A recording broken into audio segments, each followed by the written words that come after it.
নমস্কার বন্ধুরা, Bengali moms কিচেনে আপনাদের সবাইকে স্বাগত। আমি সোমা সরকার। আজকে বানাতে চলেছি সীতাভোগ। তো এই সীতাভোগটা ছানার না, সুজির বানাবো আমি। তাহলে চলুন কিভাবে বানানো যায় দেখা যাক। দেখুন বন্ধুরা, আমি সুজি নিয়ে নিয়েছি। আজকে আমরা সীতাভোগটা পুরোটাই সুজি বানাবো। আজকে আমরা ছানার বানাবো না, যেহেতু আমি ঘরোয়া পদ্ধতিতে বানাচ্ছি। তো দোকানের স্টাইলের না, এটা আমি আমার স্টাইলে বানাচ্ছি। তাহলে চলুন কিভাবে বানাই দেখা যাক। আর সবার প্রথমে আমাকে সীতাভোগের জন্য চাশনি রেডি করে নিতে হবে। তো চাশনিটাকে আমরা বসিয়ে দিই, চলুন। দেখুন বন্ধুরা, আমি আমার চাশনিটা বসিয়ে দিয়েছিলাম। এই যে আমার চাশনিটা প্রায় হয়ে এসছে, এই দেখুন। শুধু মনে রাখবেন, আমি চাশনির ভিডিওটা দেখালাম না। শুধু মনে রাখবেন যে চাশনিটা যেন পাতলা হয়, মোটা চাশনি না হয়। তাহলে যেই সীতাভোগটা আমরা বানাবো সেটা পাতলা চাশনি হলে তার মধ্যে মানে টেনে নেবে চাশনিটা। আর মোটা চাশনি হলে টানবে না, তাই জন্য আমি পাতলা চাশনি বানিয়েছি। তো এবার হয়ে গেছে, এটা আমি নামিয়ে নেব। দেখুন বন্ধুরা, আমার কড়াই গরম হয়ে গেছে। তো আমি এতে দেবো অবশ্যই ঘি। একটু ঘি দেবেন, না হলে সীতাভোগটা ছাড়া ছাড়া হবে না, একদম ডালার মতন আটকে যাবে। তাই জন্য আমি অল্পই ঘি দিলে হবে, বেশি দিতে হবে না। এবার আমি এই ঘিতে এই 1 বাটি সুজি মেপে দেবেন, কেন আমাকে জলটাও মেপে দিতে হবে। তাহলে দেখুন, আমি এর মধ্যে এই সুজিটা দিয়ে দিলাম, দিয়ে আমি নাড়ব। একটু নাড়বো, কেন সুজির একটা কাঁচা গন্ধ থাকবে, সেটা একটু চলে গেলেই হবে। আমি কালো করব না, একটু নাড়লেই হবে।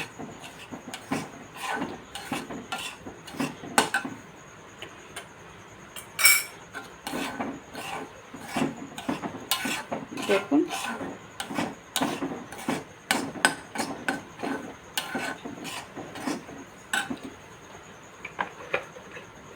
আর সুজিটাই যখন জল দেবেন, সুজির জলটা কিন্তু বাটি মেপেই দেবেন, বেশি জল ব্যবহার করবেন না।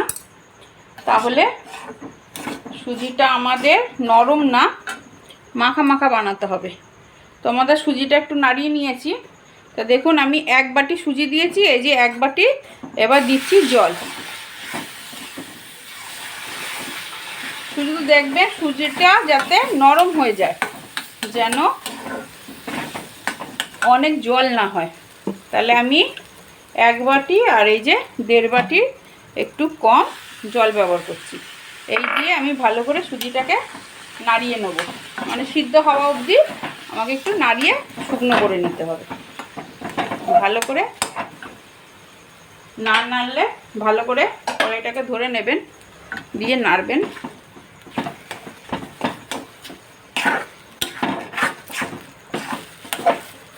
গ্যাসের ফ্লেমটা কিন্তু কমিয়ে দেবেন।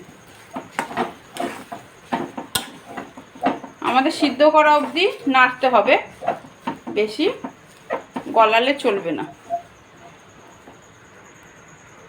দেখুন বন্ধুরা, এই যে আমাদের সুজিটাকে আমাদের ভালো করে নাড়িয়ে নিতে হবে। আমি একটুখানি সুজিতে আরেকটু জল দিয়েছিলাম, কেন সুজিটা লাগছিল সিদ্ধ হয়নি বলে।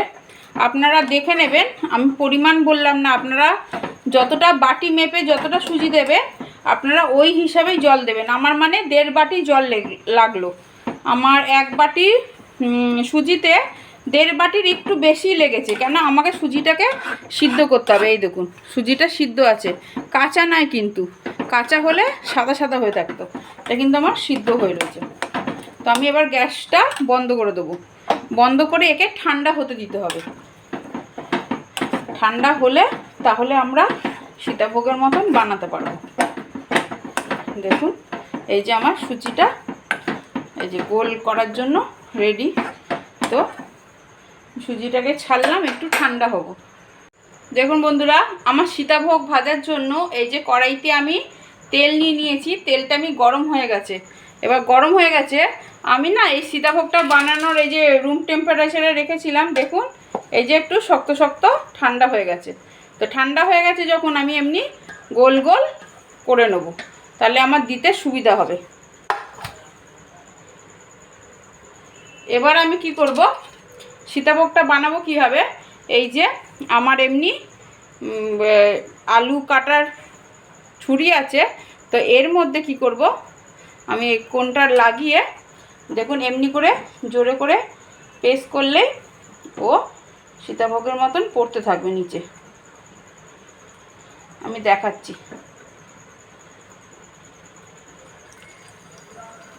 আর আমি কিন্তু গ্যাসটা একদম আস্তে রাখবো।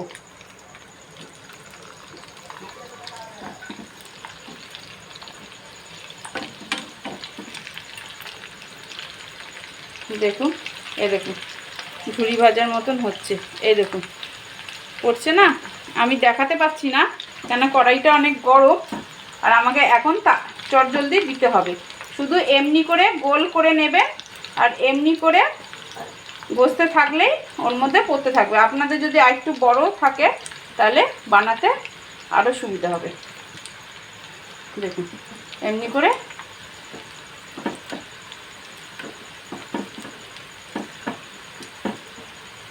ঘষে দিলে আস্তে আস্তে ও পড়তে থাকবে। আর তেলের উপরে পড়ছে তো লেগে যাওয়ার ভয় নেই। দেখুন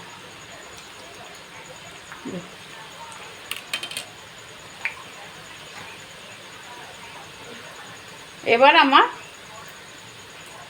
কি করতে হবে না, খুন্তি দিয়ে আমি নেড়ে নেড়ে এইদিক আর ওই দিক করে দেবো, তাহলে সব দিক দিয়ে ভাজাটা হয়ে যায়। কিন্তু কালো করব না, কালো করবেন না বন্ধুরা, সীতাভোগ কালো হয় না। এই দেখুন ভাজাটা কিন্তু হয়ে গেছে। এবার আমি তোলার সময় চায়ের ছাঁকনি দিয়ে তুলবে। এই যে আমার দেখুন চায়ের ছাঁকনি দিয়ে এমনি সাদা সাদা থাকতেই তুলবেন। আমি কিন্তু সুজিটাকেও লাল করিনি আর ভাজিও লাল করছি না। এই যে চিনির চাশনি, এই যে আমি ডিপ করে দেবো। এটা একটু চটজলদি করবেন, আর না হলে গ্যাসটা একদম আস্তে করে করবেন যাতে পুড়ে না যায়। তো চিনির চাশনিটা কিন্তু ঠান্ডা রাখতে হবে। সীতাভোগ আমার গরম তুলেই দিতে হবে, কিন্তু চিনির চাশনিটা আমি ঠান্ডা রাখবো।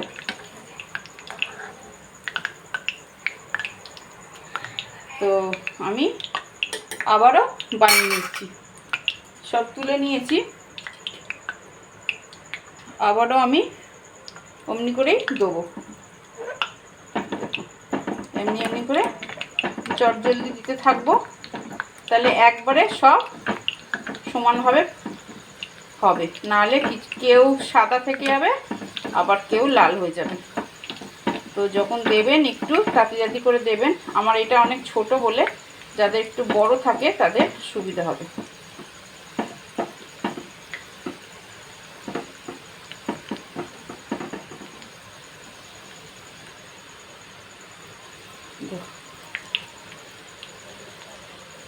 অল্প অল্প করে দেবো, আর আমি অল্প অল্প করে নাড়িয়ে নাড়িয়ে ভেজে নেব।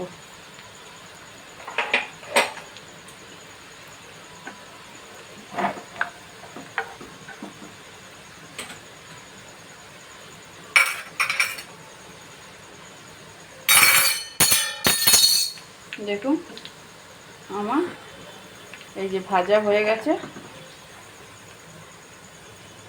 আমি আবারও তুলব, আবারও চিনির চাশনিতে দিয়ে দেবো।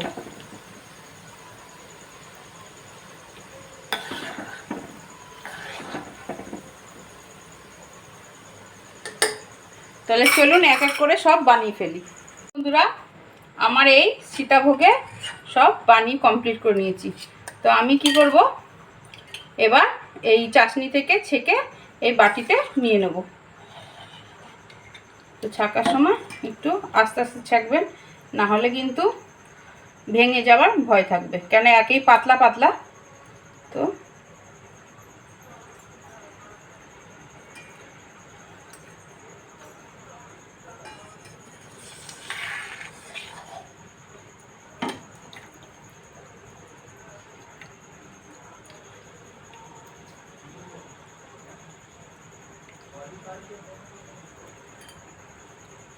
দেখুন আমার ছাকা হয়ে গেছে।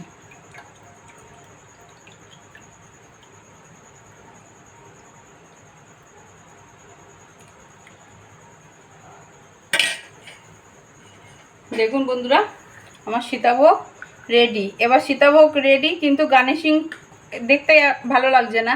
তো গার্নিশিংয়ের জন্য দেখুন আমি মিষ্টি নিয়ে এসেছি। এটা কিন্তু আমি হাতে বানাইনি, রেডিমেড আমি কিনে নিয়ে এসেছি। তো এটাকে কি করব, আমি ভেঙে ভেঙে উপর দিয়ে সুন্দর করে ডিজাইন করে দেবো।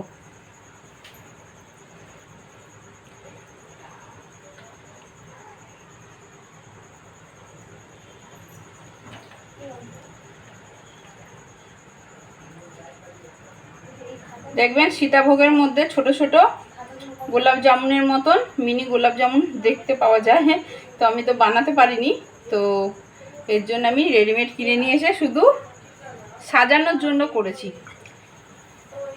তাহলে দেখুন আমার রেডি সীতাভোগটা। তো দেখুন কেমন হয়েছে, বলুন ভালো হয়েছে নাকি দেখতে। তাহলে বন্ধুরা দেখুন সীতাভোগটা কেমন লাগছে, ভালো লাগছে নাকি অবশ্যই বলবেন। এটা ঘরে বানানো সীতাভোগ। তাহলে যদি ভালো লেগে থাকে লাইক, কমেন্ট, শেয়ার, সাবস্ক্রাইব অবশ্যই করবেন। ধন্যবাদ।